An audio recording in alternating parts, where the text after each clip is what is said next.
সম্মানিত উপস্থিতি, গত কয়েক জুমা আলোচনা করছিলাম মুমিনের গুণাবলী, কোন কোন বিষয়গুলি থাকলে সে মুমিন হতে পারবে, এই বিষয়গুলি আলোচনা করা হয়েছে। আজকে যে বিষয়টি বেছে নিয়েছি, কোন কোন কাজগুলি করলে মানুষ ঈমান হারা হয়ে যায়, তার জীবনটা ধ্বংস হয়ে যায়, সে বেঈমান হয়ে যায়, সে আর ঈমানদার থাকে না।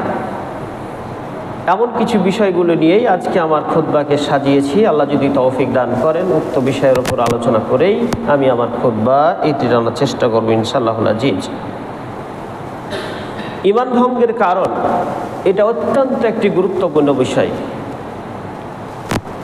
নামাজ এটা যেমন গুরুত্বপূর্ণ, হজ যেমন একটা গুরুত্বপূর্ণ ইবাদত, যাকাত যেমন একটা গুরুত্বপূর্ণ ইবাদত, এইগুলি সবগুলোর চাইতে যেই বিষয়টা সবচাইতে গুরুত্বপূর্ণ সেটা হচ্ছে ঈমান ভঙ্গের কারণ আমাদের জানা একেবারে আবশ্যক, ফরজ।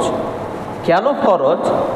কারণ হচ্ছে বুনিয়াল ইসলাম আলা খামসিন শাহাদাতি আল্লাহ ইলাহা ইল্লাল্লাহ। ইসলামের খুঁটি হলো বা স্তম্ভ সেটা হলো 5টা। তার মধ্যে প্রথম নাম্বার যেটা, সেটা হচ্ছে শাহাদাতি আল্লাহ ইলাহা ইল্লাল্লাহ, এক আল্লাহর প্রতি বিশ্বাস স্থাপন করা। এটা কিন্তু সহজে আসে না, এটা হচ্ছে অন্তর থেকে। ঈমান এমন একটা জিনিস, সেটা হচ্ছে ভিতর থেকে আসতে হয়, ভিতরে সেটা থাকে, সেটা দেখা যায় না। নামাজ যেমন দেখতে পাওয়া যায় যে আসলে সেই মানুষটা নামাজ পড়ছে কিনা, কিন্তু ঈমানটা আসলে দেখার অবকাশ নাই, সেটা হচ্ছে অন্তরে থাকে। এই জন্য বলা হচ্ছে ঈমান হচ্ছে ওটাই, অন্তরে বিশ্বাস, মুখে হলো স্বীকৃতি, কাজে হলো পরিণত, এর নাম হচ্ছে ঈমান। তো এই তিনটার যে কোনো একটা যদি অনুপস্থিত থাকে, আপনার মধ্যে যদি না থাকে, তাহলে আপনি হচ্ছে ঈমানদার থাকবেন না, ঈমান হারা হয়ে যাবেন। তো এমন কিছু পারিবারিক, সামাজিক, রাষ্ট্রে বা ব্যক্তিগত বিভিন্ন কাজের কারণে আমরা আজকে ঈমান হারা হয়ে যাচ্ছি।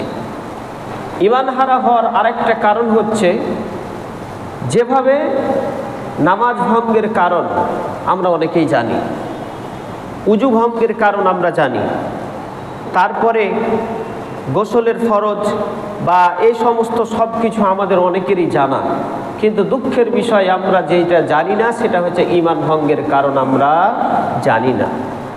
না জানার কারণ এই বিষয়ে আসলে আলোচনা সেরকমভাবে হয় না, আমাদের দেশে বা আমাদের মসজিদগুলোতে সেইভাবে আলোচনা করা হয় না। আমিও যেমন এ বিষয়ে আলোচনা করা হয়নি, প্রায় আমার 13টা বছর পার হয়ে গেল, কিন্তু আমি এ বিষয়ে আসলে আলোচনা করিনি। আমার কাছে এই বিষয়টি আজকে হলো নতুন। দোয়া করবেন আমি যেন সঠিক কথাগুলো আপনাদের সামনে উপস্থাপন করতে পারি। আল্লাহ যেন আমাকে উপস্থাপন করার তৌফিক দান করেন, আমরা সবাই মিলে আল্লাহুম্মা আমিন। তো নামাজ যেভাবে মানুষকে শেখানো হয়, ছাত্র ছাত্রীগুলোকে বিভিন্ন স্কুল কলেজে নামাজ যেভাবে শিক্ষা সিলেবাস রয়েছে, উজু ভঙ্গের কারণগুলো সেই সিলেবাসগুলোতে পাওয়া যায়, কিন্তু ঈমান ভঙ্গের কারণ এটা সিলেবাসে পাওয়া যায় না। এই জন্য আমরা এটা আসলে মাহরুম, এ বিষয়ে আমাদের জ্ঞান সেরকম নাই। এই জন্য আমাদের জানা প্রত্যেকের উচিত। ঈমান যদি না থাকে, আপনার কোনো কিছু কাজে লাগবে না। কোনো মানুষ ঈমান ছাড়া কেউ জান্নাতে যেতে পারবে না, ঈমানদার ছাড়া কেউ জান্নাতে যেতে পারবে না। এখন আমরা যদি এমন কিছু কাজ আমরা অজান্তেই আমাদের হয়ে যাচ্ছে, শিরক করে ফেলেছি, ঈমান ভঙ্গের যে কারণগুলো আমাদের অন্তরে অন্তরে অক্ষরে অক্ষরে আমরা সেইগুলো পালন করে যাচ্ছি, কিন্তু জানি না আমরা কখন বেঈমান হয়ে গেছি, আমরা অনেকেই জানি না। এই জন্য আজকে সংক্ষিপ্ত আকারে সেই বিষয়টি আলোচনা করার চেষ্টা করব। আল্লাহ যদি তৌফিক দান করেন, আল্লাহ তুমি আমাদেরকে সেইভাবে শোনার তৌফিক দান করুন, আমরা সবাই বলি আল্লাহুম্মা আমিন।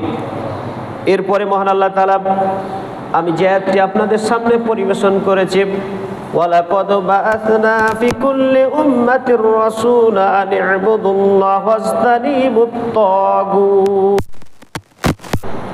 আল্লাহ তাআলা বলছেন, ওয়ালাকাদ বাআসনা ফি কুল্লি উম্মাতির রাসূল, আমি প্রত্যেক জাতির প্রতি কি করেছি? রাসূল প্রেরণ করেছি। প্রত্যেক জাতির উপর কি করেছি? আমি রাসূল প্রেরণ করেছি। প্রত্যেক উম্মতের মধ্যে আমি রাসূল প্রেরণ করেছি। কেন করেছি? তার কাজটা হচ্ছে আনি'বুদুল্লাহা ওয়াস্তানিবুত তাগুত। তারা কি করবে? আল্লাহর ইবাদত করবে, আল্লাহর এক আল্লাহর ইবাদত করবে এবং হচ্ছে তাগুতকে ওয়াজতানিবুত তাগুত, তাগুতকে হচ্ছে বর্জন করবে, তাগুত থেকে বিরত থাকবে। এখন তাগুত আবার কি? তাগুত হচ্ছে প্রায় 5টা অর্থ রয়েছে, প্রায় তাগুতের 5টা অর্থ রয়েছে। যদি আমি অর্থগুলো বলি মনে হবে যে আমাদের দেশে দেখে দেখে মহান আল্লাহ তাআলা এই আয়াতটা নাজিল করেছেন। সুবহানাল্লাহ। তাগুত হচ্ছে 1 নম্বর অর্থ, সেটা হচ্ছে শয়তান। তাগুত হচ্ছে শয়তান। এখন শয়তান আবার কি? শয়তান আমার আপনার মাঝে, আমাদের সমাজে চলাফেরা করে। তারা আবার কেমন?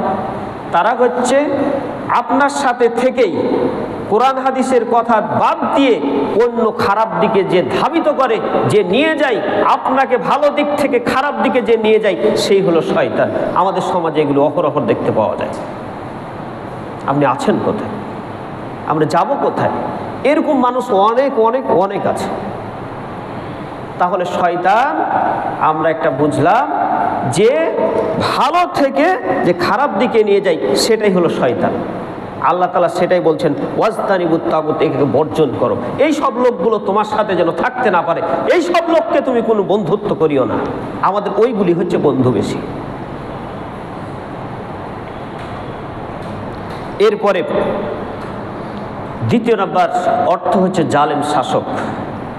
যে হলো জালেম শাসক, যে জুলুম করে মানুষের প্রতি, তার প্রজাতির প্রতি, তার জাতির প্রতি জুলুম করে। এটা তো আমরা সকলেই বুঝি। এরকম শাসক আমরা অবশ্যই পেয়েছি।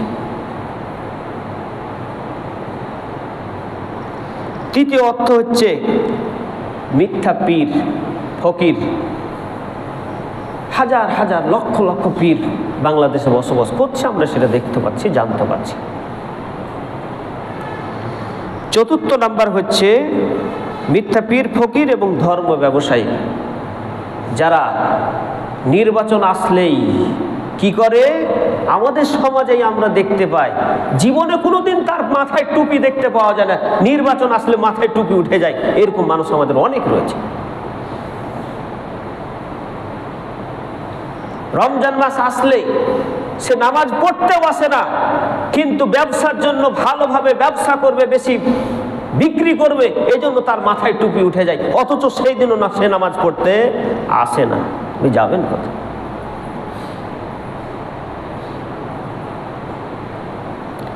এরপরে 5ম নম্বর যেটা, সেটা হচ্ছে মন গড়া আইন ও বিচার ব্যবস্থা।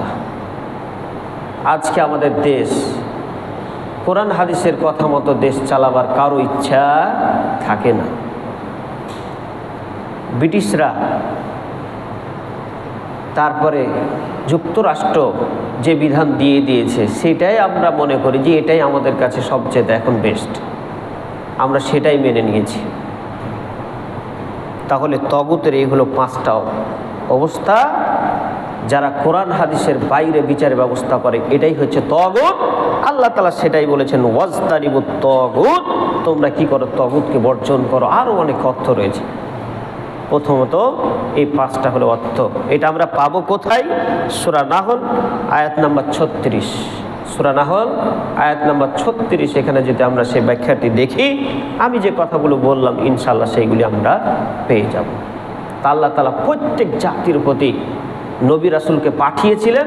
পাঠানোর হচ্ছে 2টা কথা, এক আল্লাহর ইবাদত করার জন্য, পাশাপাশি দ্বিতীয় হচ্ছে তাগুত, যারা এই যে 5টা অর্থ বললাম, এই 5টা জিনিসকে বর্জন করে মহান আল্লাহ তাআলা আমাদেরকে চলতে বলছেন।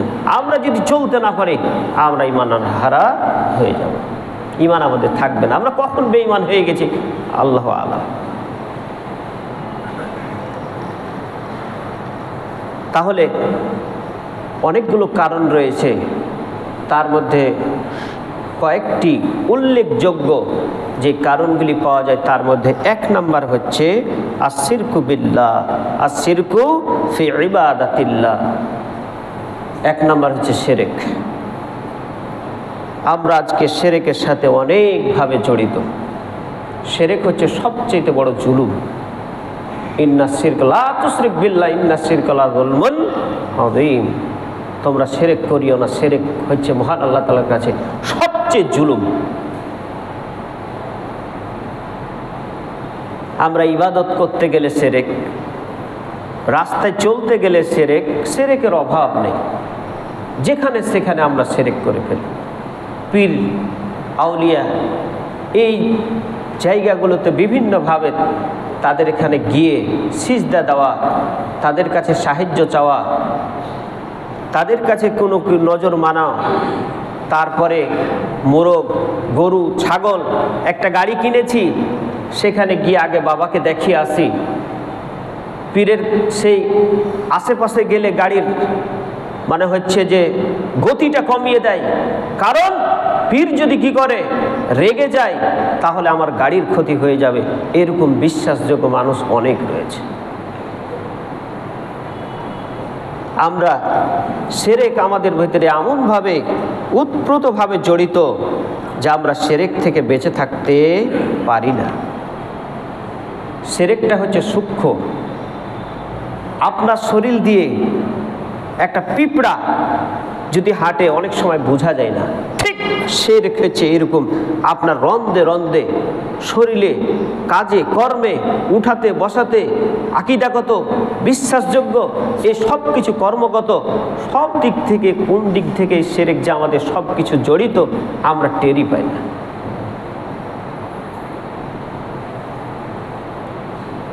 তার কিছু উল্লেখযোগ্য শিরক হলো শুভ অশুভ।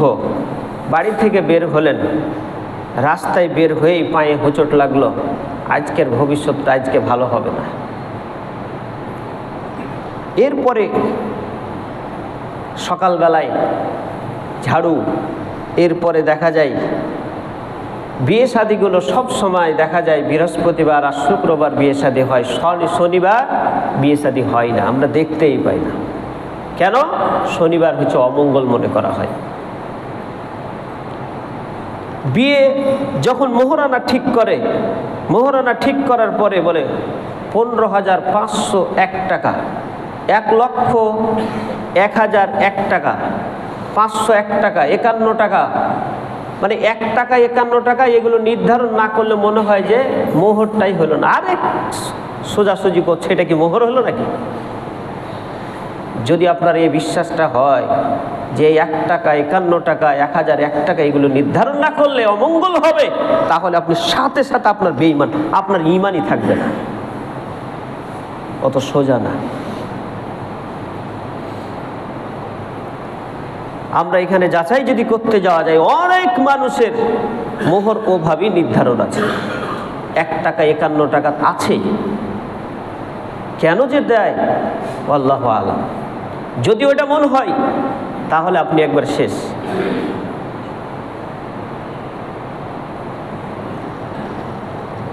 এরপরে সপ্তাহে একদিন বাস কাটা যাবে না। কেন? 7 দিনই তো আল্লাহর। আল্লাহ কি আপনাকে নির্ধারণ করে দিয়ে দিয়েছে যে মঙ্গলবার বাস কাটা যাবে না, বুধবার বাস কাটা যাবে না?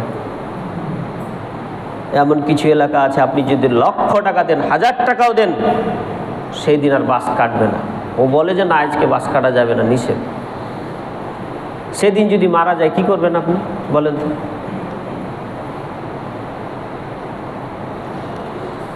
এরপরে দোকানে গেলেন সকালবেলায়, দেখা গেল আপনাকে বাকি দিবে না।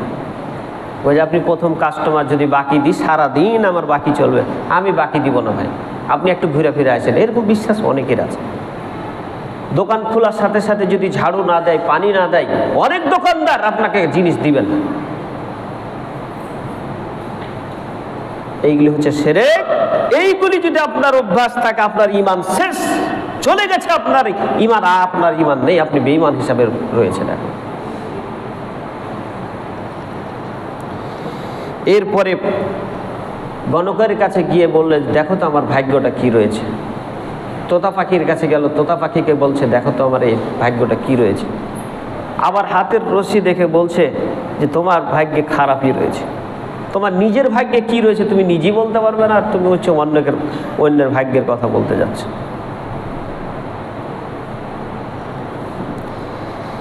এরপরে কবরে বা মাজারে গিয়ে সিজদা করা, তারপরে তাবিজ ব্যবহার করা, এরপরে সন্তানকে নিয়ে যখন বাড়ি থেকে বের হয় কপালে একটা টিপ দেয়, মনে করে এটা যদি না দেয় আমার সন্তানের অমঙ্গল হবে। অথচ যে দোয়াটা পড়ে বের হওয়া উচিত সেই দোয়াটা কেউ জানে না। সূরা নাস, ফালাক, ইখলাস পড়ে আপনি বাড়ি থেকে ফু দিয়ে বের হন, কোনো কিছুতে আপনাকে কিছুই করতে পারবে না। আরো দোয়া রয়েছে কয়েকটা, এইগুলি করি না। অথচ টিপ দেওয়ার বেলায় আগেই ভুলে গেলে আবার বাহির থেকে মানে বাড়ি গিয়ে আবার টিপ দিয়ে তারপরে বের হয়, এরকম নজির অনেক অনেক দেখা যায় আমাদের সমাজে। এরপরে নবী গায়েব জানেন বা পীর ওলিয়া উলিয়া গায়েব জানেন, এরকম বিশ্বাস করা হচ্ছে শিরক। কবরে ফুল দেওয়া শিরক। এরপরে আরও অনেক কথা রয়েছে, যেমন আমার বউটা খুব লক্ষ্মী, আমার সন্তানটা খুব লক্ষ্মী, আমি এই গাভীটা কিনেছি, আমার এই গাভীটা লক্ষ্মী, এইগুলি হচ্ছে শিরক। নাউজুবিল্লাহ।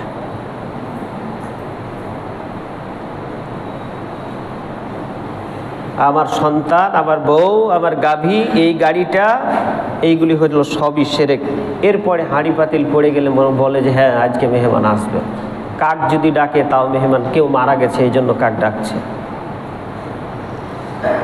এরপরে মুহররম মাসে বিয়ে শাদী দেয় না, কারণ ওই যে হুসাইন মারা গেছেন, ইসলামের একটা মর্মান্তিক ঘটনার জন্য ওই মাসে কেউ বিয়ে করতে চায় না। এরপরে আরও কথা রয়েছে অনেকগুলো, যেমন যদি ওই গাড়িটাতে না যেতাম তাহলে আমার এই অ্যাক্সিডেন্টটা হতো না, কেন যে গেলাম, কেন যে টিকিটটা কাটলাম, এই গাড়িটাতে যদি আমি না যেতাম তাহলে অ্যাক্সিডেন্ট করতাম না। আল্লাহ যা চাহে ও আপনি আল্লাহ এবং আপনি দোয়া করিয়েন, এই কথাগুলো বলাও এটাও হচ্ছে শিরকের অন্তর্ভুক্ত, মানে অর্থাৎ সেদিকে ধাবিত করে। কি বলতে হবে?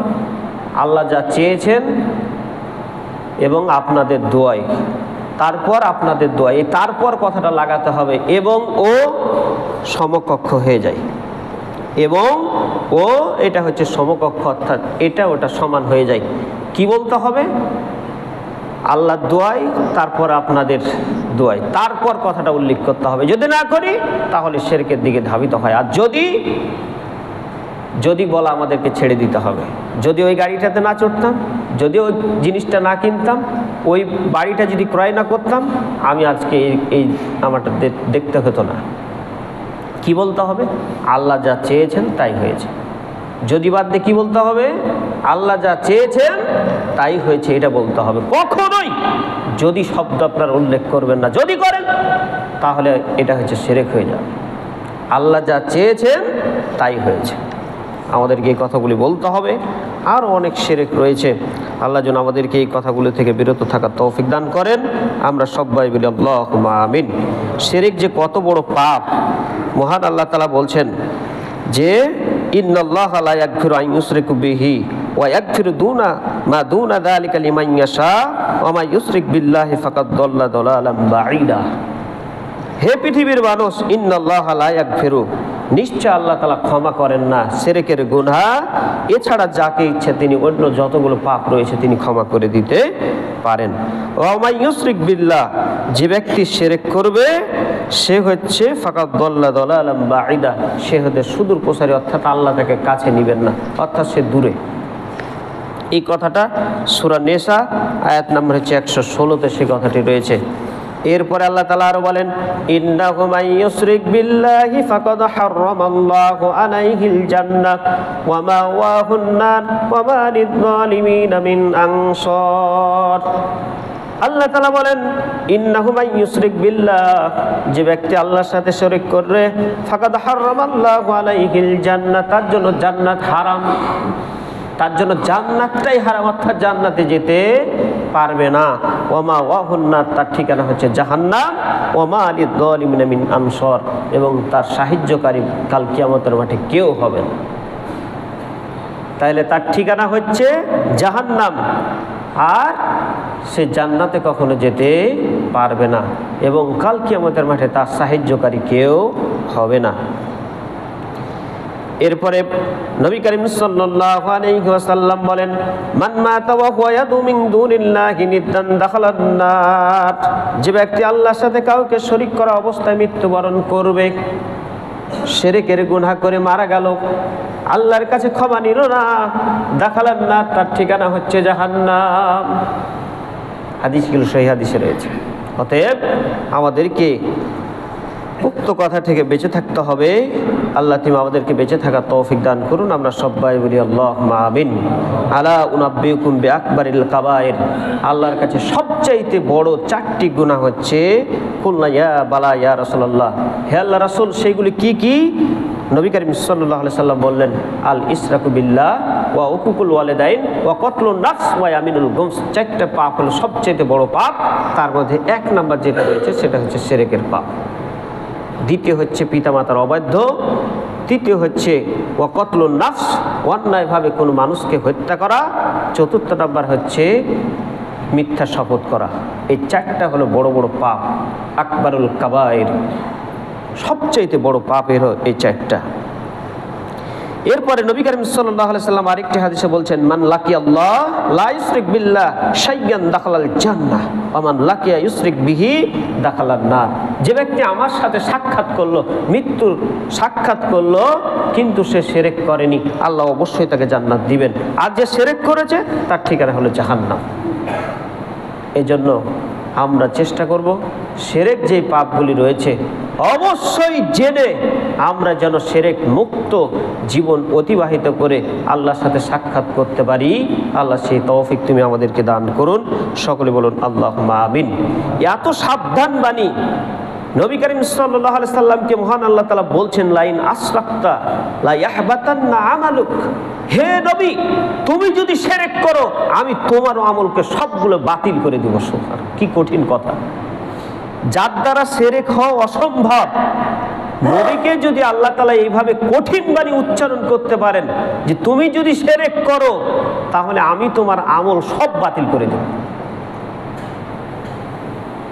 তাহলে যদি আমল বাতিল হয়ে যায় তাহলে আর কি থাকবে? শুধু বাতিল নয়, আরো বলছেন ওয়ালা তাকুনান্না মিনাল খাসিরিন, তুমি হচ্ছে ক্ষতিগ্রস্তদের অন্তর্ভুক্ত হয়ে যাবে, অর্থাৎ জাহান্নামে চলে যাবে। তাহলে শিরকের পাপ হচ্ছে এত বড় পাপ। এজন্য আরও অনেক প্রায় 240টা শিরক রয়েছে আমার জানা মতে, আরও থাকতে পারে। এই শিরকগুলো থেকে আমাদেরকে বিরত থাকতে হবে। তাহলে যদি ঈমান বাঁচাতে চাই, ঈমান যদি আমাদের রাখতে চাই, তাহলে 1 নাম্বার যেটা আমাদেরকে বর্জন করতে হবে সেটা হচ্ছে শিরক মুক্ত ইবাদত করতে হবে। শিরক যুক্ত ইবাদত করলে আপনার ঈমান থাকবে না। তাহলে 1 নাম্বার পেলাম কি? শিরক। শিরক অনেক রয়েছে, শিরকগুলো জানার চেষ্টা করবেন। আমি যে কথাগুলো বললাম এইগুলি ছাড়া আরও অনেক রয়েছে। এরপরে 2য় নাম্বার, যে ব্যক্তি আল্লাহ এবং বান্দার মাঝে কাউকে মাধ্যম তৈরি করে, তাদেরকে ডাকে এবং তাদের নিকট শাফাত কামনা করে, মনে মনে ভাবে যে বিচার কার্য যদি করতে হয় তাহলে তো একজন, এই পৃথিবীতে আমরা যেটু দেখতে পাই যে একজন উকিল লাগে, উকিল ছাড়া তো বিচার, আমি তো আর সেখানে বিচারকের সামনে যে কথা বলার ডাইরেক্ট আমার ক্ষমতা নেই, এই জন্য আমরা কি করি? উকিল ধরি। এইরকম কাফের মুশরিকদের বিশ্বাস ছিল যে আল্লাহকে কাছে পেতে হলে একজন উকিল দরকার। ঠিক এই বিশ্বাসটাই মানুষের মাঝে ছড়িয়ে পড়েছে যে আল্লাহকে আমি তো কি বলে ডাকবো, আমি তো জানি না। ভালো ভালো পীর যারা রয়েছে তাদেরকে বলি, তাদেরকে দিয়ে আমার জন্য একটা কিছু করে নিই। এটা কখনো করা যাবে না। আপনি যে ভাষায় জানেন, আপনি বাংলায় জানেন বাংলায় বলেন, উর্দুতে জানেন উর্দুতে বলেন, হিন্দিতে জানেন হিন্দিতে বলেন, যা ভাষায় আপনি যেভাবে যা ডাকবেন আল্লাহ আপনার কাছে রয়েছে। উজিবুদ দাওয়াতাদ দাঈ ইযা দাআনি ফালিয়াস্তাজিবু লি হে পৃথিবীর মানুষ, তোমরা আমাকে ডাকো, আমি তোমাদের একেবারে খুব নিকটে আছি, খুব কাছে রয়েছে, দূরে না। আল্লাহকে ডাকলেই পাবে। আমরা জানি প্রত্যেক দিন রাতে, গভীর রাত্রে আল্লাহ তাআলা নিচে আসমানে নেমে আসেন এবং বলতে থাকেন, আমার কাছে কে কি চাচ্ছ, কোন জিনিসটা চাচ্ছ, চাও, আমি দেওয়ার জন্য প্রস্তুত।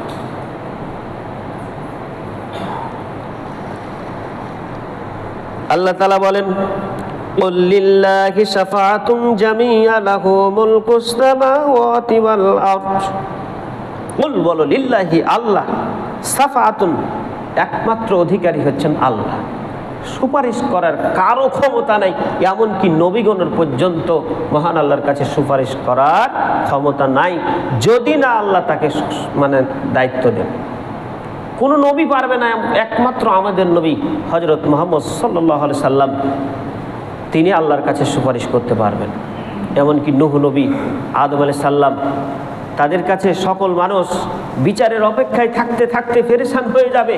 হয়ে যাওয়ার পর অনেক লম্বা হাদিস, বুখারী শরীফের সেই হাদিসটি রয়েছে সহিহ বুখারীতে, যে আদমের কাছে যাবে, নূহের কাছে যাবে, ইব্রাহিমের কাছে যাবে, সকল নবীর কাছে, ঈসার কাছে যাবে, সকলেই বলবে যে আমি অপারগ, আমরা আল্লাহর কাছে সুপারিশ করতে পারবো না, তোমরা যাও মুহাম্মদের কাছে যাও। একমাত্র সুপারিশের অধিকারী যিনি হবেন, তিনি হচ্ছেন আমার আপনার নবী হযরত মুহাম্মদ সাল্লাল্লাহু আলাইহি সাল্লাম। পৃথিবীর আর কে পীর বুজুর্গ, কত বড় দিনদার, ইমানদার, এগুলো কিছুই না। নবীগণ যদি অপারগ হন, আপনার পীর যাবে কোথায়?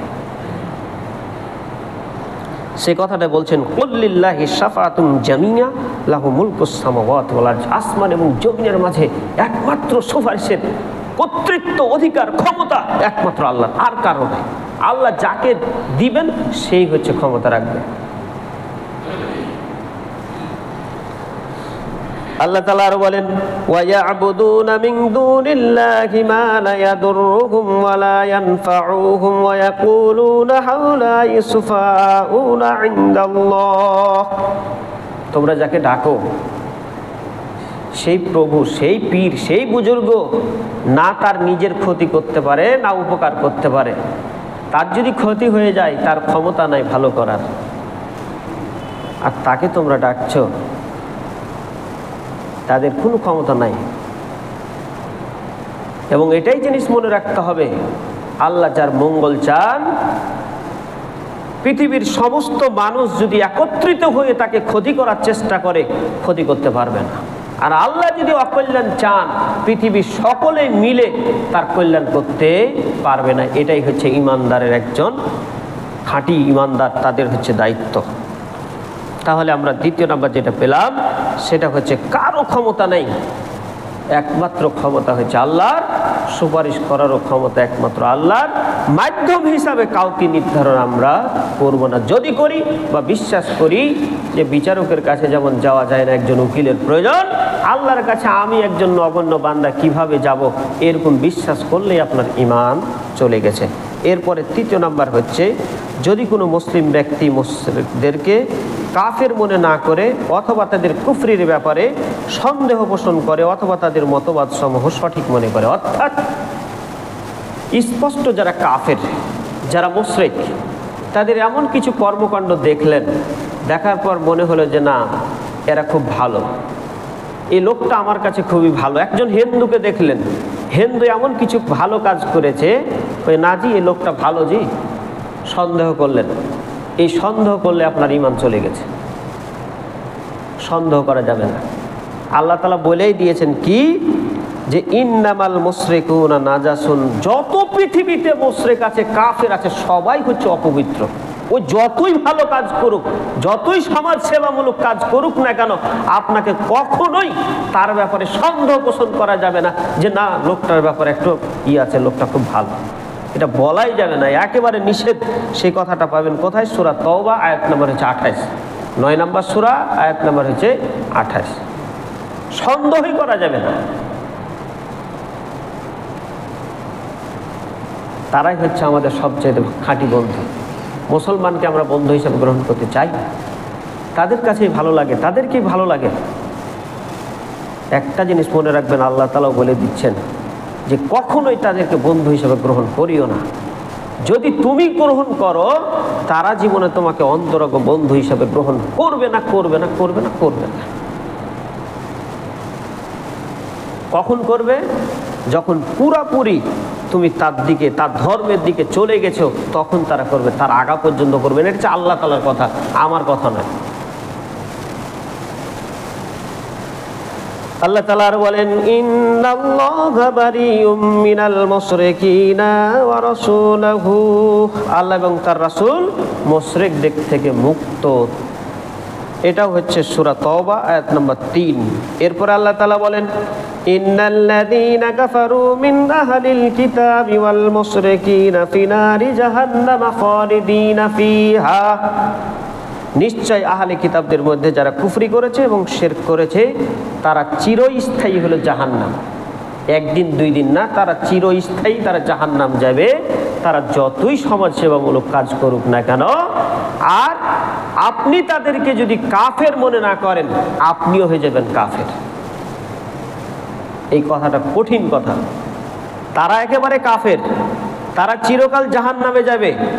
আপনি তাদেরকে কাফের মনে করলেন না, যে না লোকটা খুব ভালো, এটা যদি বলেন, তাহলে আপনিও তার সাথে হলে কাফের হয়ে যাবেন। এটা হচ্ছে সকলেই একমত। এটা আল্লাহ তাআলার কথা, আমার কথা নয়। কাফেরকে কাফেরই মনে করতে হবে। এটা হচ্ছে সূরা আল বাইয়িনা আয়াত নাম্বার 6। এবং এটাও বলা হয়েছে তাদের সাথে কখনো তাদের সাথে বিবাহ শাদী দেওয়া যাবে না, একেবারে হারাম ঘোষণা। এরপরে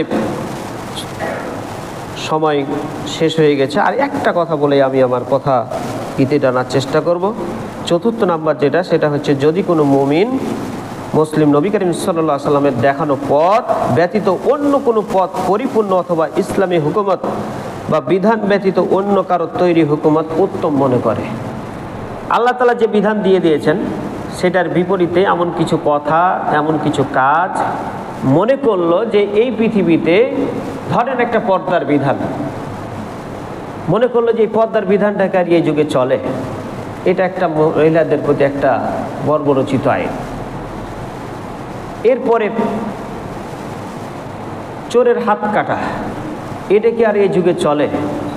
এটা ইসলামে আসলে এটা এই বিধানটা দেওয়া ঠিক হয়নি। এরকম যদি সন্দেহ করে, বা হজটাকে মনে করলো যে এটা একটা হচ্ছে কি করা, সফর করা, এটা যদি মনে করে, তুচ্ছ তাচ্ছিল্য করে, আল্লাহর কোনো বিধানকে বাদ দিয়ে মানব রচিত বিধানকে যদি উত্তম মনে করে যে এই যুগে চোরের হাত কাটা যাবে না, তাহলেই সেই ব্যক্তিটা হচ্ছে বেঈমান হয়ে যাবে, তার ঈমান থাকবে না। এর বিস্তারিত ইনশাআল্লাহ সামনে যে আমি আলোচনা করার চেষ্টা করব। 10টা রয়েছে, আজকে 4টির কথা বললাম। 1 নম্বর যেটা বললাম সেটা হচ্ছে শিরক করা। দ্বিতীয় হচ্ছে মাধ্যম তৈরি করা, কাউকে আল্লাহর কাছে যাওয়ার জন্য, আল্লাহকে ডাকার জন্য কাউকে মাধ্যম হিসাবে নির্ধারণ করলাম, নিজে না ডেকে অন্যজনকে বললাম যে আমার জন্য আপনি ডেকে দেন। তৃতীয় যেটা বললাম সেটা হচ্ছে কাফেরকে কাফের না মনে করা। চতুর্থ নাম্বার যেটা, সেটা হচ্ছে আল্লাহর বিধানকে বাদ দিয়ে মানব রচিত বিধানকে বা কোনো আইনকে উত্তম মনে করলেই আপনার ঈমান হচ্ছে কোন দিক দিয়ে চলে গেছে, আপনি তাকে ধরতেও পারবেন না। এই জন্য আমাদের উচিত, আল্লাহ যেন আমাদেরকে ঈমান হারায় পৃথিবীতে আমরা যেন না যাই। আল্লাহ যেন ঈমানদার হিসাবে যতদিন আল্লাহ তুমি বাঁচিয়ে রেখেছো, আমরা যেন পর্যাপ্ত সুন্দর ঈমান রেখেই এই জীবন ত্যাগ করতে পারি। আল্লাহ সেই তৌফিক তুমি আমাদেরকে দান করুন। ওমা আলাইনা ইল্লাল বালাগ।